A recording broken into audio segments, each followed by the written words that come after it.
A paz do Senhor aos irmãos.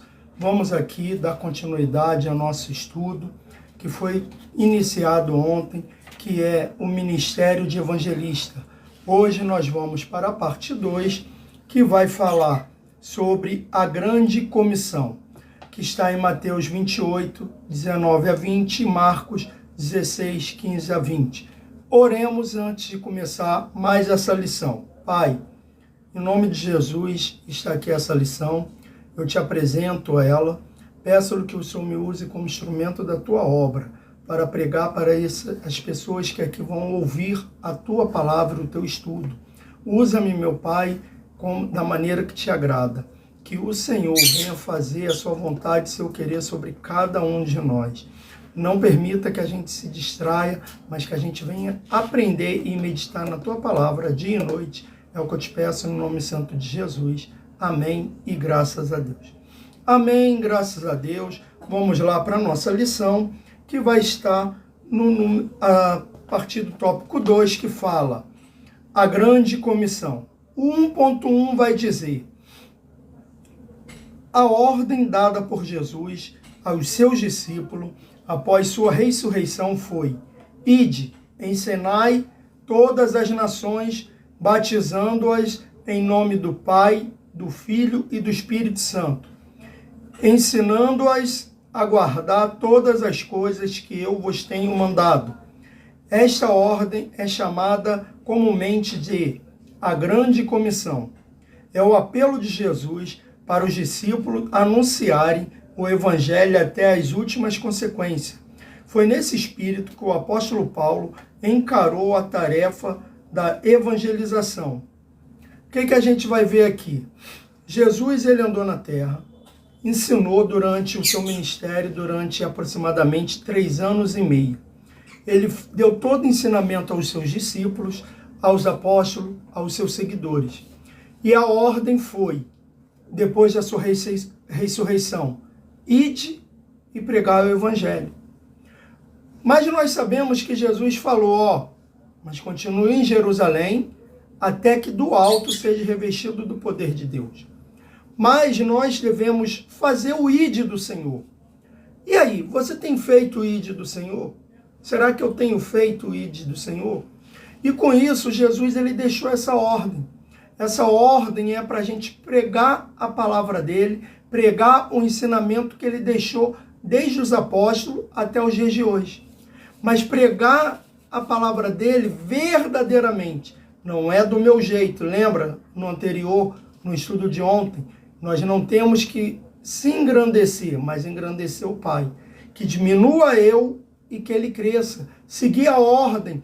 É o conselho de João Batista, quando seus seguidores falaram: João, você veio primeiro, Jesus veio depois, e ele tem uma grande multidão, maior do que a sua agora, e muitos dos nossos estão indo para ele. E ele falou: não, vocês têm que ir mesmo, que diminua eu e que ele cresça. Então é isso que nós devemos fazer, pregar o Evangelho. Porque Deus, desde o início, desde quando Adão e Eva caíram no paraíso e se afastaram da presença de Deus, e as demais nações também que vieram surgindo, foram esquecendo Deus e criando deuses pelas mãos do homem, o que acontece? Deus tem procurado aquele que venha a mostrar para esse povo que ele não precisa ter um Deus para cada coisa, porque ele é um Deus único para tudo aquilo e todas as necessidades que nós precisamos. Ponto 2. O mundo está dividido em 2 grupos. Quem crer e for batizado será salvo, mas quem não crer será condenado. Marcos 16, 16. Aqui o Evangelho de Marcos destaca que há 2 grupos de pessoas diante da mensagem de Jesus: os que creem, os que não creem. Acerca da salvação do Evangelho, não se preocupam com nacionalidade, raça, sexo ou condição socioeconômica do homem. Não há judeu, não há gentios. A humanidade é carente da graça de Deus e precisa decidir o seu futuro eterno, crendo ou não no Evangelho. O que acontece aqui? como eu falei, com a queda do homem lá no Éden, quando Adão cai, o que acontece? Ele se afasta de Deus. E nós vamos ver que aí as pessoas vão falar, mas quando Caim matou o irmão, ele encontrou uma cidade. Sim, porque no final da história de Adão, você vai ver escrito lá, e Adão teve filhos e filhas. Teve destaque para 3 filhos, Caim, Abel e Sete, mas ele teve filhos e filhas. E com a queda de Adão, alguns não conheceram a Deus.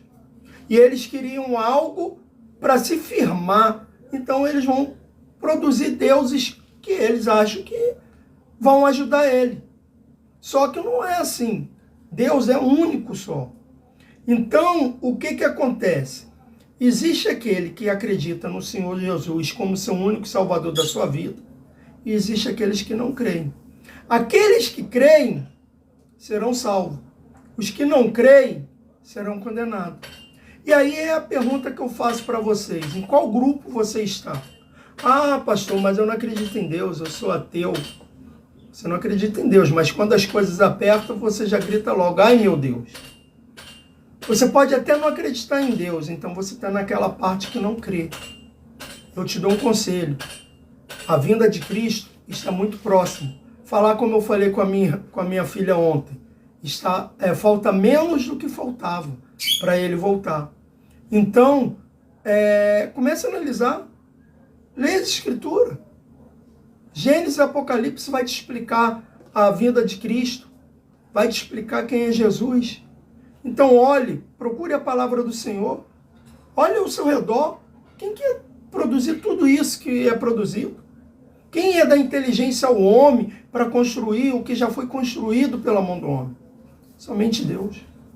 Não tem outro. Então, vem qual lado que você está e escolha um lado. E lembre-se, o muro, a parte de cima do muro, também pertence ao diabo. Então você desça para o lado de Cristo. Parte 3. A grande comissão hoje. A tarefa da evangelização do mundo está inacabada. Apenas 33% da população mundial é composta por cristãos, das várias confissões de fé. Há regiões em que o número de cristãos está diminuindo, como na Europa. Recentemente, na Alemanha, cerca de 340 igrejas fecharam as portas. Em Portugal, quase 300. A Holanda e a Inglaterra são países considerados pós-cristãos. Ainda na Europa, cerca de 1.500 templos cristãos foram transformados em mesquita, restaurante, biblioteca e casas de show. Se a igreja não experimentar um real e poderoso avivamento espiritual, em poucas décadas, a Europa se tornará um centro multirreligioso, ou o cristianismo não mais a influenciará. Precisamos reevangelizar o continente europeu. O continente europeu era um dos mais cristãos que existia no mundo. Hoje eles se afastaram da palavra de Deus. Estamos vendo que as igrejas estão virando outras coisas.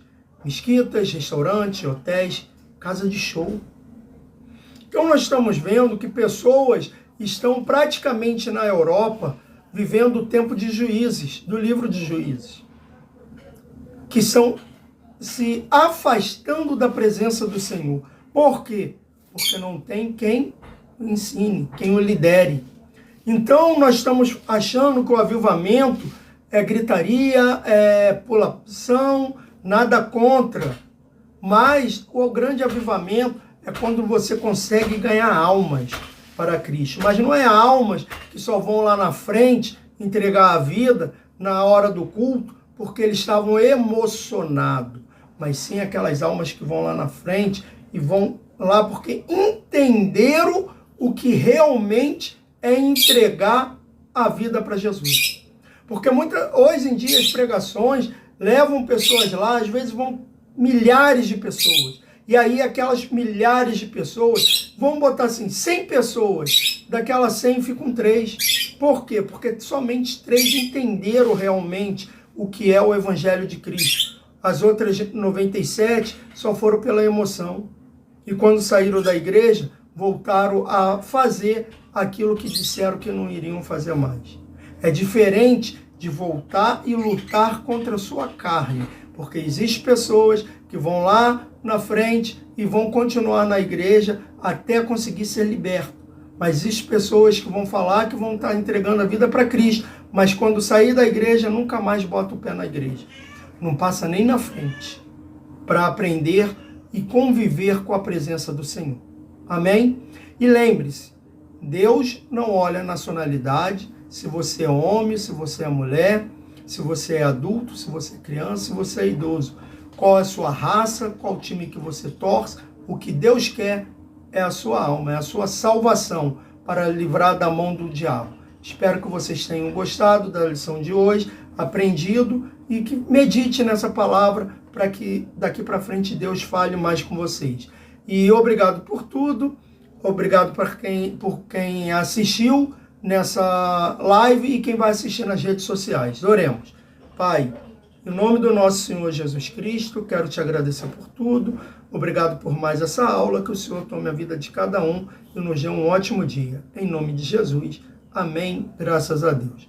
Amém. Graças a Deus. Que o Espírito Santo de Deus venha tocar o coração